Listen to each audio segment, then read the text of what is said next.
nagu Desperados. Ja. Või mis asi see meil teemaks on? See või?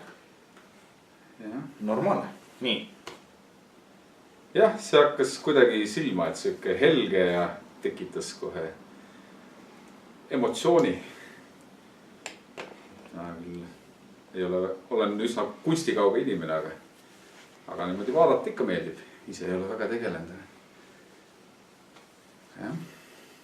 No, tegelikult ongi, et sellest täiesti piisab, et kui sa vaatad ja sulle meeldib ja kui sa vaatad ja sulle ei meeldi, sa oled juba nagu parajal kogu selle aru saanud, sest kunsti vaatamine on suhteliselt sama lihtne kui muusika kuulamine. Et sa kuulad mingit muusikat ja kindlasti sa ei kuula mingit muud muusikat. Et sul on mingisugune maitse.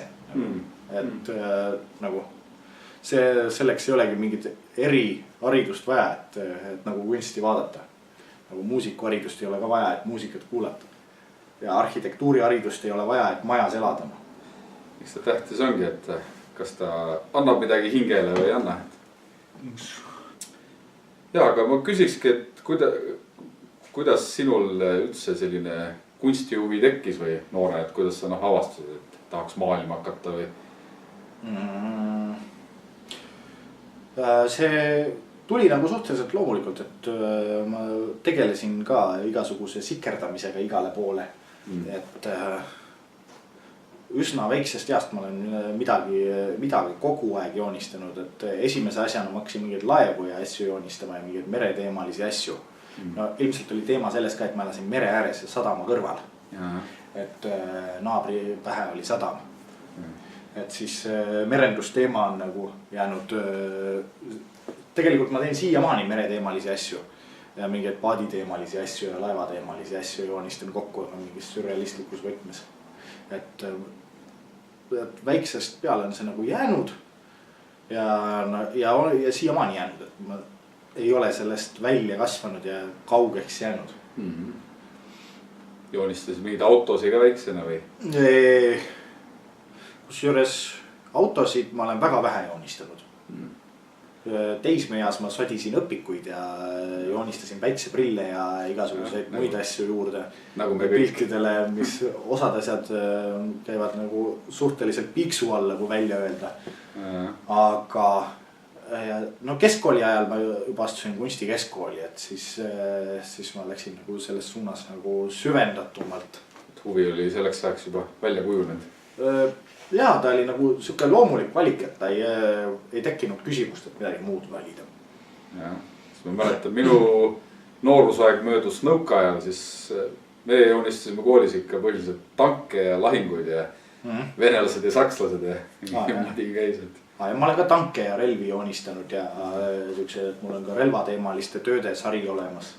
Et siin on hetkel küll muusika ja tantsuteemaline peaaegu nagu Desperadose filmist välja astunud, aga et relva teema on mul teismeeast saadik olnud ka.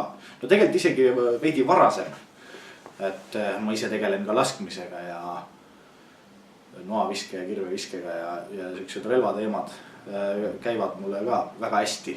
Et siis ma mingeid sürrealistlikke visioone nendest ka loon. Jaa. Ja vaata, et sul on aktimaalide kogu ka selline suht muljet avaldavat. Paar tükki on ikka tehtud või tähendab natuke rohkem. Jaa. Et see kollektsioon on mul üsna lai. Ma tegelen mitme erineva vormiga nagu. Jaa. Sa ütlesid, selline abstraktne maal sind väga ei huvita? Mitte otseselt, et ei huvita, aga ta on abstraktseid maale mulle nagu kõige vähem, et kus mul ei olegi mingit kujutist, vaid on lihtsalt mingit värvi laiali õõrutud ja tilgutatud ja värvidega mängitud lihtsalt, et no neid on, et mulle meeldib seda ka teha. Aga üldiselt ma kasutan seda mingisuguse teise maali osana, et abstraktset ilma kujutiseta maali ma olen nagu kõige vähem teinud. Et neid mul on. Ja osasi ma olen abstraktseid maale ma olen kasutanud ära mingi muu asja, kas sürrealistliku või mingi muu maali tegemisel ära kasutanud seda, et maalinud sinna midagi juurde. aga on ka abstraktseks jäänud asju, et neid on ka üleval, et kui minu maalivalikuga laiemalt tutvuda, siis seal on nad esindatud. Ütleme antud selle pildiga seoses, et sellega või? jah, see siis see on puhas sürrealism tegelikult, et see on nagu täiesti sür. Teatud määral nagu westernist ja siuksest latino teemast inspireeritud, et kuna ma kasutan igasuguseid temperamentseid ja tuliseid värve ja siis see teema pakub mulle ka päris palju huvi. Mulle meeldivad teravad söögid ka. Et piprad ja värgid on siuksed asjad, millega ma eriti kade nagu ei ole, et kui keskmise eestlase kõige tulisem toit on kartul, siis mina olen tõenäoliselt see tüüp, kes läheb Olereksi kebaabi võtma topelt jalapinjoga. Või siis topelt jalapinjo topelt. Jaa, et jah, mulle see pilt just teiste hulgast hakkas silma, et siuke kergelt nagu, kas nüüd naivistlik või? Ja ta on jah, natuke naivismi poole ka pisut. Et ta ei ole otseselt, ta on nagu naivismi laadne teatud määral. Jah, ütlengi kunagi hästi palju siin lapseeas ja teismelisena siukseid muinasjutu raamatuid lugedes, siis on just siuksed sürrealistlikud ja naivistlikud pildid kuidagi harjum neid nägema ja siis kuidagi märkad kohe või kuidagi meeldivad. Ja. Et eks see ongi mingi lapsepõlve siuke emotsioon võib-olla tuleb ka meeldida, et see kuidagi assotsieerub sellega, et see hakkas kuidagi teiste hulgast kohe silma. Ja naivism on täiesti nagu kunstistiil, et see ongi siukene. Mul üks tuttav on, kes kursusekaaslane, kes tegelebki naivistlike tööde tegemisega suht. Et ta ilmselt teeb siiamaani. Jah, et ise ei ole väga nii kunsti inimene, et siuksest modernsest kunstist võib-olla ei saa nii hästi aru. Et mul on ka, kui ma väga aru ei saa, mis seal pildi peal on, siis ei oska kuidagi suhtuda. Naivismist on suhteliselt lihtne aru saada. Naivism näeb välja umbes selline, nagu ta oleks lapse tehtud, aga tegelikult on nagu, tegelikult ei ole lapse tehtud, vaid on täiskasvanud kunstniku tehtud, et ta näeb lapselik välja oma käsitluse poolest. Et see on naivismi tunnus nagu, aga ta on nagu stiil. Samas on tavaliselt hästi püüdlikult tehtud.